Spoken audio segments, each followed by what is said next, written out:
Halo semuanya, perkenalkan nama saya Kristi Waljoliben dengan NIM G002513 dari kelompok A10. Pada kesempatan kali ini saya akan menjelaskan salah satu materi biokimia di blok 3, sistem pencernaan dan metabolisme mengenai lipid, dengan ringkas dan juga mudah dipahami. Pertama-tama, lipid adalah kelompok molekul yang umumnya bersifat hidrofobik atau tidak larut dalam air.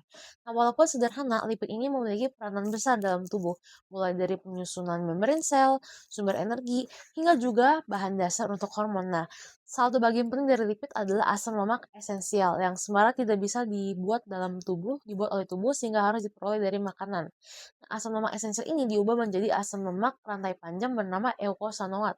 Dari sini tubuh membentuk kelompok senyawa disebut eukosanoid seperti prostaglandin, tromboksan, lipoksin, dan juga leukotrin. Nah, kemudian senyawa ini tuh sangat berguna untuk proses peradangan, pembekuan darah, dan juga respon imun. Dan juga menariknya, dalam pembentukan eukosanoid ini dapat menghasilkan mediator yang bersifat proinflamasi maupun antiinflamasi, tergantung dari sumber asalnya, misalkan omega 6 atau omega 3. Nah, selanjutnya asam lemak ini sendiri dibagi menjadi dua kelompok utama, yaitu ada asam lemak jenuh dan tidak jenuh. Mulai dari yang jenuh, dia itu tidak memiliki ikatan rangkap sehingga strukturnya tuh cenderung lurus dan lebih stabil. Nah, kalau ini baik ditemukan pada lemak padat seperti mentega atau lemak hewani. Sementara kalau untuk yang tidak jenuh, dia memiliki satu atau lebih ikatan rangkap sehingga dia berbentuk cheese atau trans, keberadaannya membuat struktur molekul lebih fleksibel. Contohnya tuh ada di asam oleat pada pada minyak zaitun dan atau linoleat dan juga linoleat yang dapat ditemukan di minyak biji dan ikan. Asam jenuh ini berperan besar untuk kesehatan kardiovaskular karena dapat mempengaruhi proses inflamasi dan profil lipid tubuh. Nah, selain asam lemak, komponen penting dalam lipid itu adalah kolesterol. Nah, kolesterol sebenarnya bukan lemak jahat, tapi bagian penting dari membran sel berkat sifatnya amfipatik. Kolesterol ini merupakan bahan dasar pembentukan dari 5 jenis hormon steroid, yaitu progesteron, glukokortikoid, mineral kortikoid, androgen, dan juga estrogen. Nah, setelah itu, kolesterol membantu pembentukan vitamin D dan juga garam empedu yang diperlukan untuk pencernaan lemak. Untuk lipid beredar dalam darah yang bersifat cair, artinya lipid ini membutuhkan kendaraan. Nah, kendaraan inilah yang disebut dengan lipoprotein. Setiap lipoprotein dibungkus oleh apoprotein yang berfungsi sebagai penanda, pengangkut, dan juga penghubung dengan reseptor sel. Ada 4 kelompok lipoprotein utama yaitu kilomikron, VLDL, HDL, dan LDL. Kilomikron dia yang mengangkut lemak dari usus setelah dimakan.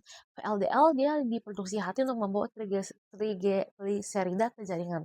LDL membawa kolesterol ke jaringan perifal, sedangkan HDL membantu mengambil kelebihan kolesterol untuk dibagikan ke hati. Sederhananya LDL ini sering disebut kolesterol jahat, kalau HDL kolesterol yang baik. Dan terakhir kita masuk ke metabolismenya. Ketika tubuh membutuhkan energi, asam lemak akan masuk ke dalam mitokondria untuk melalui proses yang disebut dengan beta oksidasi. Proses ini tuh memotong asam lemak menjadi unit-unit lebih kecil disebut dengan asil CoA. Asil CoA ini kemudian akan masuk ke siklus Krebs untuk menghasilkan energi atau diubah ke badan keton, terutama saat tubuh tuh kekurangan karbohidrat seperti saat puasa panjang atau pada diabetes tidak terkontrol.